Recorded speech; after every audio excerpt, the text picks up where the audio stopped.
Hi, it's Kiffin Lobates here, and I thought I would make another video about my RFID plus blockchain invention because I've had quite a few queries. Supply chain guys seem to get it, but when it comes to the technical end, surprisingly, the concept behind it isn't clear, and I'm going to use some visual props to explain it. So the first thing is the framing of the problem, which is how can we ensure that the goods that are making their way through the supply chain are indeed authentic. And so here, for example, is my favorite source, HP source. At the lower end, we can use things like barcodes to identify things, and that's for low value goods that are not often counterfeited. But the problem with barcodes is, here we are, a well-known brand, barcode, take it off, stick it on a different product, and that's how easy it is to counterfeit goods using barcodes. The only thing the barcodes really have going for them is that they are very, very cheap because you can just print them on.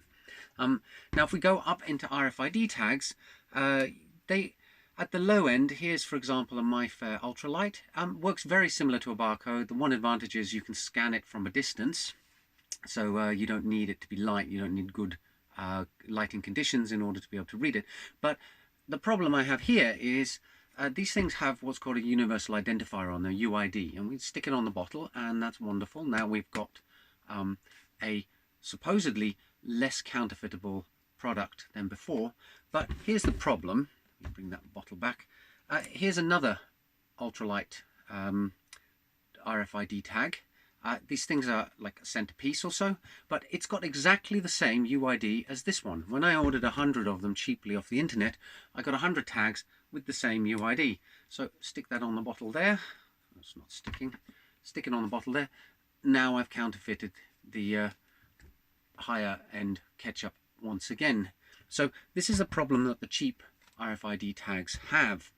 At the top end, you could use something like this. This is an IoT device. There's a battery. You can connect with it over Wi-Fi or Bluetooth. You can plug it in to a laptop to download the data logger that's in there. It's got a small processor and a bit of memory, and it's got a cut-down version of Linux on it. And the advantage with this is it can do public key cryptography, so it can actually digitally sign things. And it can do that because it's got enough processing power. But the problem is that something like this, it's bulky, it needs a battery, and it's not cheap. And starting at sort of $15–20 a piece. I guess if you buy them in bulk, you can get them cheaper.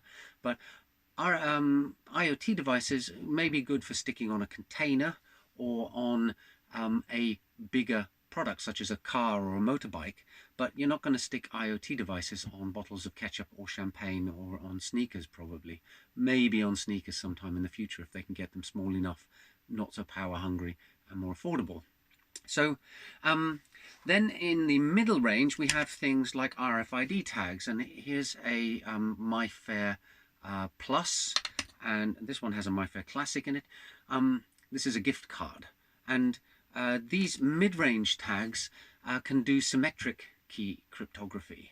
They have memory locations in them where you can, if you have the key, you can read it, and if you have the right key, you can write to it.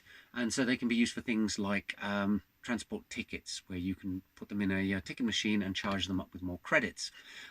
The problem is they use symmetric key cryptography, which means that you have to have the key in your possession in order to either be able to read or write to the card. And that's fine if you've got a ticket machine, not so good if you want to do authentication out in the open. That's where you need something like digital signing.